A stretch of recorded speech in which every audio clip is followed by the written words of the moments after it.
Hi, Dave Roscoe here.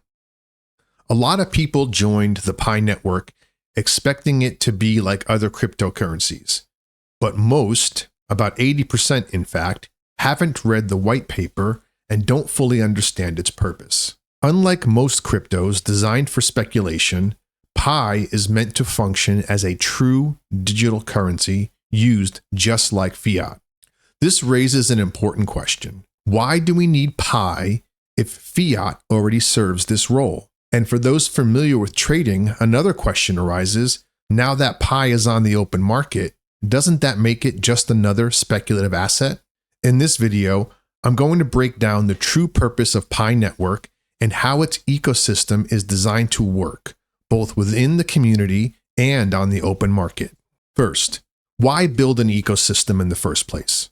The key benefit of building an ecosystem of dApps and enabling Pi transactions for real-world goods and services, even when Pi is openly traded, lies in its ability to increase demand, reduce volatility, and create intrinsic value beyond speculative trading. And here's why. 1. Increased utility equals increased demand equals higher value. A cryptocurrency with real-world utility is more valuable than one that exists only for speculation. If Pi is widely used for goods, services, and dApps, more people will want it, not just traders, but actual users, businesses, and developers. This increases demand, which helps stabilize and potentially increases Pi's value over time. 2. Reduced dependence on speculation. Many cryptos rely mostly on market speculation, making their price highly volatile.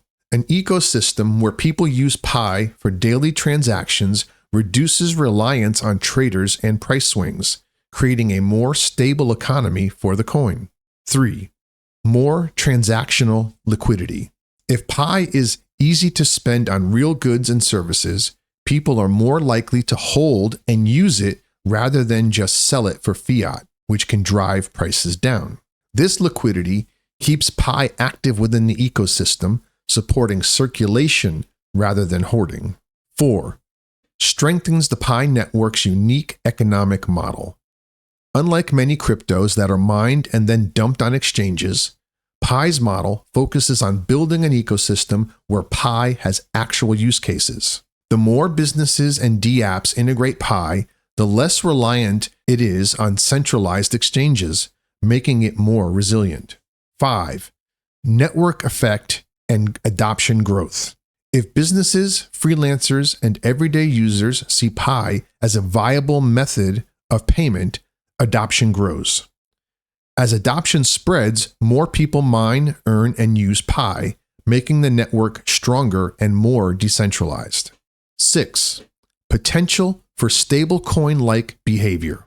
If Pi is widely used in commerce, its price could stabilize over time as a medium of exchange, similar to how fiat currencies work in traditional economies.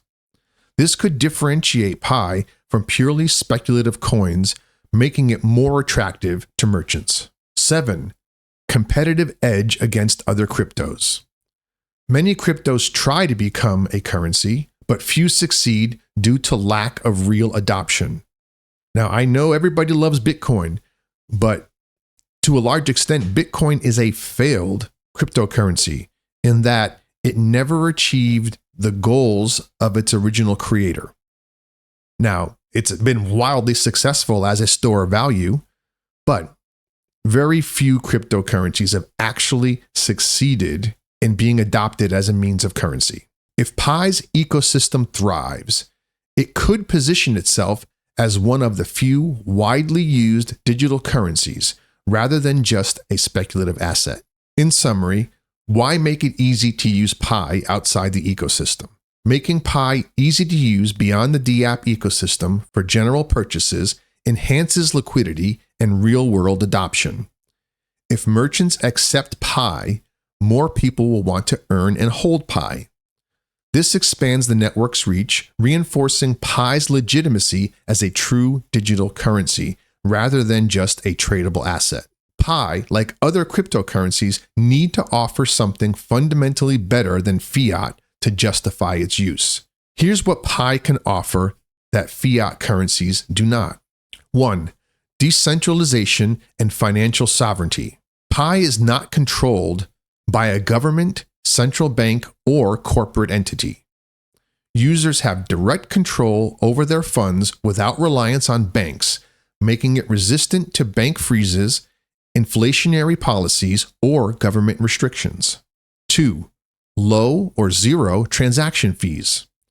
Traditional fiat transactions, especially cross-border ones, come with high fees. Pi transactions within its ecosystem are expected to be low cost or even feeless, making microtransactions more viable. 3. Borderless payments without banks. Fiat transactions rely on banks or payment processors, such as SWIFT, Visa, PayPal, etc. Pi allows direct peer-to-peer transactions globally without intermediaries, making it ideal for those who lack access to financial services, freelancers, and global commerce, who often suffer delays and high fees with fiat, tourism and travel, where there's no need for currency exchange or foreign transaction fees. 4. Inflation resistance. Many fiat currencies are subject to inflation due to money printing by central banks. If Pi has a fixed or controlled supply, it could serve as a better store of value than some inflating fiat currencies. 5. Programmability, smart contracts, and dApps. Fiat money is static. It cannot execute smart contracts or integrate directly with digital applications. Pi enables decentralized apps or dApps that automate transactions based on conditions such as escrow payments and conditional transfers.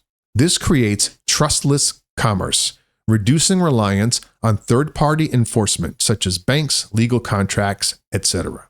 6. Financial inclusion and easy access. Opening a bank account requires credit checks and several layers of bureaucracy. Pi is mined on mobile phones, allowing anyone with a smartphone to participate in the economy, even in regions with poor banking infrastructure. 7. Community-driven economy. Unlike fiat, where monetary policy is dictated by central banks, Pi's value and economy are driven by its community and adoption. This democratizes financial power instead of centralizing it among a few institutions. 8. Privacy and security. Fiat transactions through banks and credit cards are heavily tracked and can be blocked. Pi transactions can be more private while still being verifiable on the blockchain. 9. Alternative to bank failures or economic collapse. In unstable economies, people often lose faith in fiat, such as higher inflation in Venezuela and bank collapses in Lebanon. A widely adopted cryptocurrency like Pi could serve as an alternative economic system when traditional banking fails. So, why would someone use Pi over fiat? 1. Lower fees and friction, especially for micropayments, cross-border transfers, and global commerce. 2. Financial freedom, no reliance on banks or government-controlled monetary policies. 3. Access to a global economy. Anyone can use it, even without a bank account. 4. Decentralization and inflation resistance. Protection from monetary manipulation. 5. Built-in programmability, enabling smart contracts and dApps which fiat cannot do. Finally, Pi must prove its utility beyond fiat to succeed. If it becomes an efficient, low-cost, borderless payment system with real-world use, it could thrive where traditional fiat systems fall short. Do you think Pi's approach will be enough to drive adoption, or do you think people will still primarily cash out to fiat? Let me know in the comments. Remember, the success of Pi Network begins with you. Pi to the moon. Peace.